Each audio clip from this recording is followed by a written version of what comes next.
अस्सलाम वालेकुम स्टूडेंट्स, उम्मीद करता हूँ कि आप लोग खैरियत आफियत के साथ होंगे। आज हम लोग नेक्स्ट लेक्चर डिस्कस करने जा रहे हैं 9th क्लास बायोलॉजी का मियोसिस टू। ये प्रोसेस काफ़ी हद तक माइटोसिस जैसा होगा।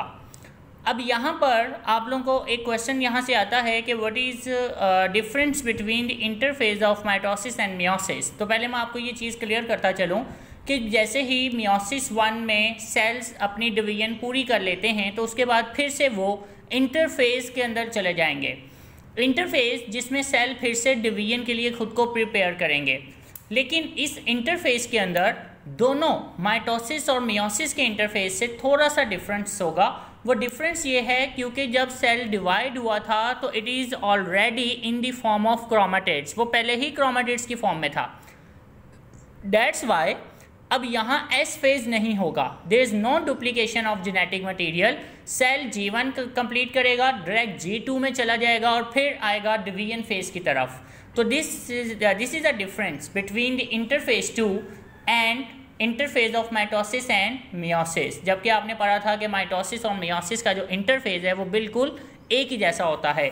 अब अगर आप अपनी बुक की वर्डिंग देखें तो आपकी बुक की वर्डिंग में वो आपसे ये कहता है कि it is a second part of meiosis and is similar to mitosis. It is subdivided into prophase 2, metaphase 2, anaphase 2 and telophase 2. Prophase 2 takes much less time as compared to prophase 1. ये सारी बात उसने आपको समझा दी हुई है, ठीक है। लेकिन अब यहाँ पर जो उसने डिफरेंस है वो आपको यहाँ पे बताया हुआ है। After meiosis 1 both haploid daughter cells entered a period of rest known as interkinesis. Actually हम इंटरफेज 2 को इंटरकाइनेसिस का नाम देंगे। The interphase 2 is different from the interphase of mitosis and meiosis. There is no S phase and there is no duplication of chromosomes during this stage. जी बच्चे, ये उसने basically आप लोगों को बता दिया है कि क्या डिफरेंस होता है इंटरकाइनेसिस। इंटरकाइनेसिस याद रखिएगा ये इंटरफेज 2 का नाम है, तो यहाँ एस फेज नहीं होगा। अब आगे हम चलते हैं मियोसिस की तरफ। तो उसकी डेफिनेशन क्या है कि it is a part of meiosis या it is a process of meiosis. आपने मियोसिस का वर्ड यूज़ करना है in which 2 haploid cells divide into 4 haploid cells, जिसमें 2 हैप्लॉइड सेल्स 4 हैप्लॉइड सेल्स में डिवाइड हो रहे हैं। तो जी स्टूडेंट्स, आइए ज़रा इसको अब हम लोग with the help of diagram ज़रा समझते हैं। तो ये मेरे पास इसकी डायग्राम्स आ गई हैं। तो डेफिनेशन उसने क्या बताई आपको कि meiosis is a process meiosis 2 is a process in which 2 haploid cells divides to produce 4 haploid cells. तो ये बेचे हमारे पास इसकी डेफिनेशन है। अब उसी तरह सबसे पहले इंटरफेज 2 इंटरकाइनेसिस जो सेल जो होगा इसके अंदर, उसमें मैंने बताया कि there is no S phase because there is no duplication of chromatin material. Cell जो है वो डायरेक्टली अपना G1 कंप्लीट करेगा, उससे फिर G2 फेज में चला जाएगा और फिर जाएगा डिवीजन फेज की तरफ यानी कैरियोकाइनेसिस की तरफ। Karyokinesis means the division of nucleus. अब मैं यहाँ एक सेल को लेकर इसके सारे फेजेस को एक्सप्लेन कर रहा हूँ, जो ब्रीफली एक्सप्लेन कर रहा हूँ क्योंकि ये सेम माइटोसिस की तरह ही है और इतनी डिटेल आपकी बुक में भी गिवन नहीं है। तो जी बच्चे, ये रहा इंटरकाइनेसिस का जो प्रोसेस है और इंटरकाइनेसिस के बाद ये मेरे पास आ गया अर्ली प्रोफेज। अब इस प्रोफेज के अंदर सेम वही होगा। The centrosomes produce 2 daughter centrosomes which are moving toward the opposite poles and there they will going to make spindle fibres. But in nucleus, the chromatin material condenses into chromosomes and chromosomes become the sister chromatids. अब आप देख सकते हैं कि इसमें आपको उसी तरह से क्रॉसिंग ओवर जो है वो लाजमी तौर पर शो करनी होगी, ठीक है। You have to represents crossing over, आपको क्रॉसिंग ओवर जो है वो रिप्रेजेंट करनी होगी यहाँ पर, क्योंकि ये मियोसिस का प्रोसेस है तो इसलिए क्रॉसिंग ओवर लाजमी है। अगर आप क्रॉसिंग ओवर नहीं शो करेंगे तो ये माइटोसिस की डायग्राम कंसीडर होगी। तो क्रॉसिंग ओवर इज़ कंपल्सरी। तो जी बच्चे, यहाँ पर आप देख सकते हैं now they will condenses into chromatids.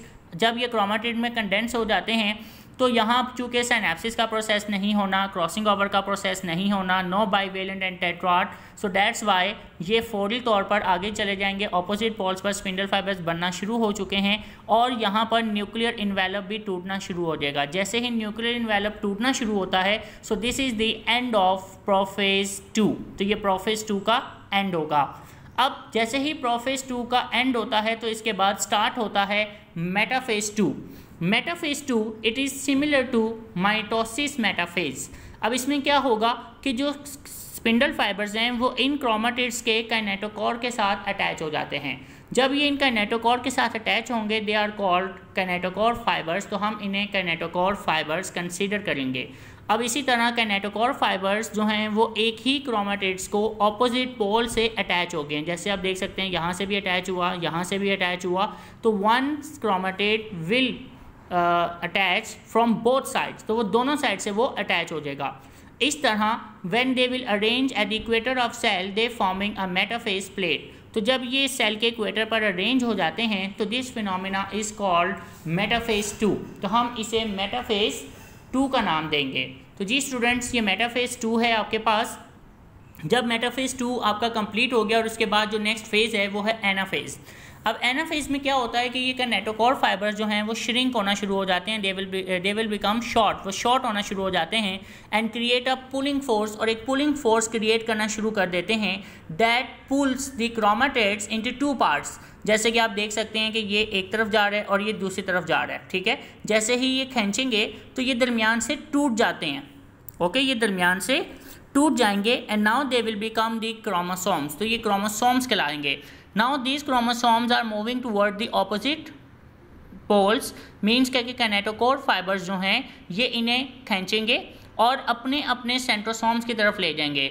That's why now there are 2 set of chromosomes, और इनमें 2 सेट ऑफ क्रोमोसोम्स बन जाएंगे and there are 23 chromosomes in each set, और हर सेट के अंदर 23 क्रोमोसोम्स मौजूद हैं।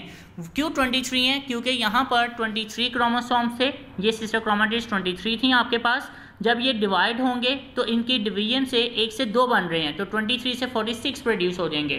तो जिसकी वजह से जब 46 बनेंगे तो उसका हाफ एक तरफ चला गया और हाफ एक तरफ। इसको मैं यहाँ पे करके आपको समझा देता हूँ कि let's suppose we have now 23 chromatids in each cell because it is already haploid cell, और जब ये डिवाइड हुए 1 से 2 बनेंगे तो 23 से कितने बन जाएंगे? 46 में से हाफ एक तरफ चले गए और हाफ एक तरफ चले गए, यानी कि each set now contain 23 chromosomes.